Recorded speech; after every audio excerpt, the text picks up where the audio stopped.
Hi y'all, it's another Huntsville episode.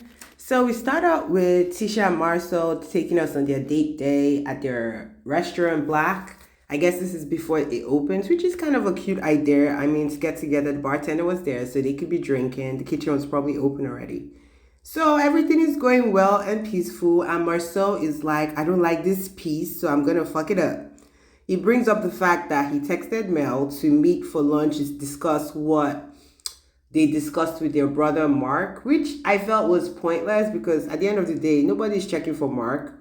And you could tell he was just being messy. He was expecting Mel to jump because the conversation was about her mom. Tisha starts losing her mind. This is disrespectful. How dare you meet with my enemy? Blase, blase, blah. And of course, Marcel doesn't take her feelings into account, shuts her down. She starts crying, and he consoles her, saying, okay, he'll do better, blah, blah, blah. Mel shows up, and Mel is like, why am I here, Negro? He's like, well, we talked about your mom. And Mel is like, did he say anything about me that I have to respond? Because if it's about my mom, we're not addressing it. Which is a way to shut shit down, because if she keeps talking about it, then it keeps being a story. But if there's no story to give, which is what Marcel wanted, was her to have an adverse reaction, then it's done. And he couldn't be a bitch pussy and bring it up anyway because she shut it down. So I loved it for Mel. Then we see Martel looking for a spot for his Inest wine lunch with Chris. And Chris is like, I don't know why Marcel is trying to use me as an alibi. I left that Negro at 4:30 p.m. He needs to go tell his wife where the fuck he was because it wasn't with me. Okay? Okay. I was like, Chris, come on with the receipts, bro. I thought that shit was funny as hell. Then we get back. We didn't see Destiny. We didn't see Stormy. I guess they're trying to phase them out. Honestly, and Tiffany, I always forget Tiffany. I think they could be phased out because really they don't really add much, especially Destiny. Destiny is hiding her relationship the way she hid her marriage. Stormy, I would like to see Stormy again because I think there's so much from a business standpoint that she could teach. Her family looks put together, so we can see a marriage where the husband actually respects the wife and vice versa. So that would be a good point of view for them to still be on the show.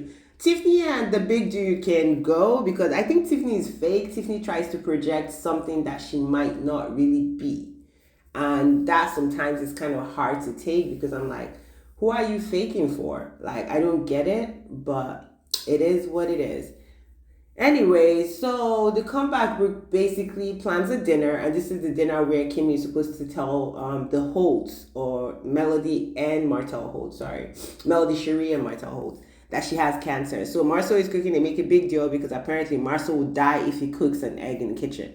He's fucking making pasta, and they're bigging up his head. Pasta is like one of the easiest things to fuck up in, like, to make in the kitchen. So I'm like, what's the big deal? So they're asking Martel about his relationship with Sheree, now his mom, after staging all those paparazzi pictures.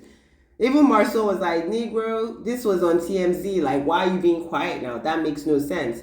But it makes sense that he's being quiet because maybe Mel was coming after him and he was like, I don't want to mess that up. So Mel arrives looking ethereal, and Martel is here doing Blue's Clues, trying to connect the dots, talking about today would have been our 14th year anniversary. Yes, you fucked it up. Deal with it. And she's wearing white. I wonder if that's for our anniversary. No, Negro, because she looks damn good in the white. That's why she wore it.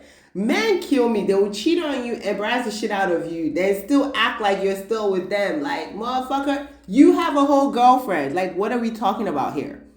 So Kimmy is asking Mel about the kids. Martel is feeling some kind of way because Kimmy didn't ask him. He's like, I have them half the time. And Mel's like, but she asked me. Like, don't do that.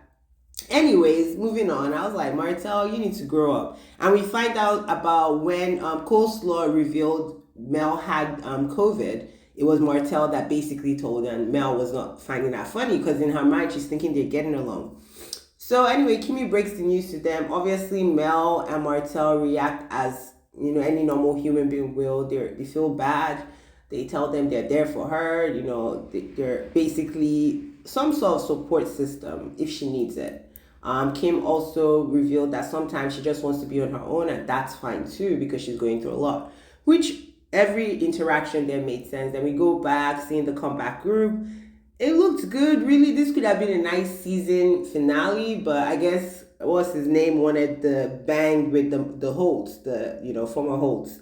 So we're gonna keep going and keep putting out, crazy stuff in the media. So we'll see next week where I guess Melody and Martell kind of have a powwow about how COVID revealed that Martell did, which she did not appreciate. Then Marceau suggesting that she raise a come up from Coleslaw. And I'm wondering how Coleslaw feels about it. I know she goes live every time, but honestly, I try to tune in, but she is like, it's like what they nails on a chalkboard. I just can't. Like there's nothing there. She's either playing with her baby's hair, playing with her hair, staring at the camera, putting lip gloss, filtering for the gods. I'm just over it. Anyway, y'all tell me what y'all think. Bye.